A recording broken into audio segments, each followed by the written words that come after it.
UP की विधान परिषद की 5 में से 4 सीट भाजपा ने जीत दर्ज कर अपना विजय लय बरकरार रखा है। वहीं इस चुनाव में मुख्य विपक्षी दल समाजवादी पार्टी को एक बार फिर करारी हार झेलनी पड़ी।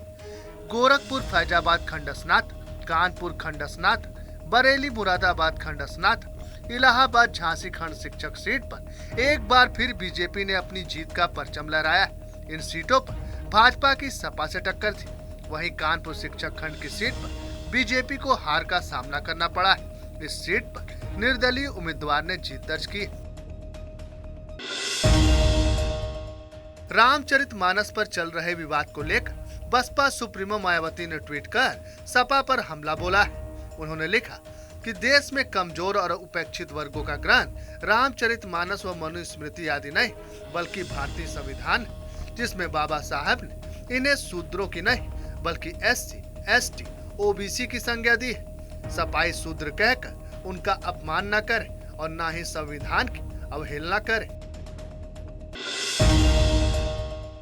लखनऊ में समाजवादी पार्टी कार्यालय के बाहर जुटी भाजपा नेता की भीड़ रामचरितमानस पर चल रहे विवाद के चलते हाथ में रामचरितमानस लिए भाजपा नेता समाजवादी पार्टी कार्यालय पहुंचे और जमकर नारेबाजी भी की। अखिलेश यादव को रामचरितमानस भेंट करने के इरादे से कार्यालय पहुंचे थे भाजपा नेता। रामचरितमानस पर विवादित बयान देने के बाद लगातार विवादों में घिरे सपा नेता स्वामी प्रसाद ने विपक्ष पर पलटवार किया है। कहा सिर काट देने, जीभ काट देने और नाक काट देने की चाहे कितनी भी घुड़कियां मिले, स्वामी प्रसाद मौर्य इससे डरने वाले नहीं है। ये लड़ाई जारी रहेगी।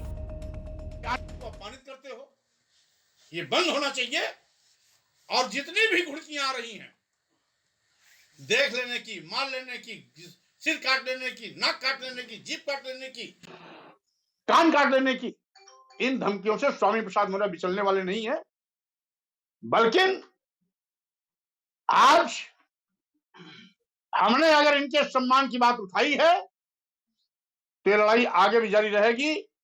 जब तक इनको सम्मान नहीं मिलता, जब तक आपत्तिजनक टिप्पणी संशोधित या प्रतिबंधित नहीं होती, तब तक ये अभियान चलता रहेगा। योग गुरु बाबा रामदेव द्वारा मुसलमानों पर दिए गए विवादित बयान पर मौलाना साहबुद्दीन रजवी बरेलवी ने बाबा रामदेव पर पलटवार किया और कहा कि जिन लोगों ने इस्लाम को पढ़ा नहीं और समझा नहीं, उन्हें इस मजहब के बारे में बोलने का कोई अधिकार नहीं। वो पहले इस्लाम और सीरत का अध्ययन करें, फिर इस्लाम पर उंगली उठाएं। योग गुरु बाबा रामदेव जी ने कल राजस्थान के बाड़मेर इलाके में एक बयान दिया। उसमें उन्होंने कहा कि दीन इस्लाम में सिर्फ नमाज पढ़ो और नमाज पढ़ने के बाद जो चाहो वो करो, वो सब जायज है। ये भी उन्होंने कहा कि नमाज पढ़ने के बाद लड़कियों को छेड़ो, लव जिहाद करो, वगैरह वगैरह। उनका ये बयान लायक मजम्मत है और मैं भरपूर अल्फाज में उनके बयान की निंदा करता हूं। हाल ही में अखिलेश यादव से पत्रकारों ने सुब्रत पाठक को लेकर सवाल किया तो अखिलेश ने कहा कि सुब्रत पाठक का कोई स्टैंडर्ड नहीं, उन पर मैं कुछ नहीं बोलूंगा। जिसके बाद अब सांसद सुब्रत पाठक ने भी पलटवार किया है। कन्नौज सांसद ने अपने अंदाज में बोलते हुए कहा कि सच में हमारा उनका कोई स्टैंडर्ड नहीं है। वो जो कुछ भी है अपने बाप की वजह से है और हम जो कुछ भी है आपकी वजह से है। सांसद ने आगे कटाक्ष करते हुए कहा कि अगर वो मुलायम सिंह के पुत्र ना होते तो आज अखिलेश यादव कहां होते, शायद उन्हें ज्ञान भी नहीं। दिल्ली के कंजवाला केस में हुआ नया खुलासा। विसरा रिपोर्ट में सामने आई अंजलि के नशे में होने की बात। दिल्ली पुलिस ने अंजलि की मौत के बाद हुए पोस्टमार्टम के बाद उसके विसरा को सुरक्षित रख लिया था, जिसके बाद विसरा को दोबारा जांच के लिए रोहिणी स्थित फॉरेंसिक साइंस लैब में भेज दिया। वहीं से इस बात का खुलासा हुआ कि हादसे के वक्त अंजलि नशे में थी। यूपी में एक बार फिर शुरू हुआ अफसरों का तबादला। योगी सरकार ने 11 IPS अफसरों का ट्रांसफर किया। जिन अधिकारियों के तबादले हुए उनमें अजय साहनी, शिवहरी मीणा, कमलेश दीक्षित समेत 8 अन्य अफसर शामिल।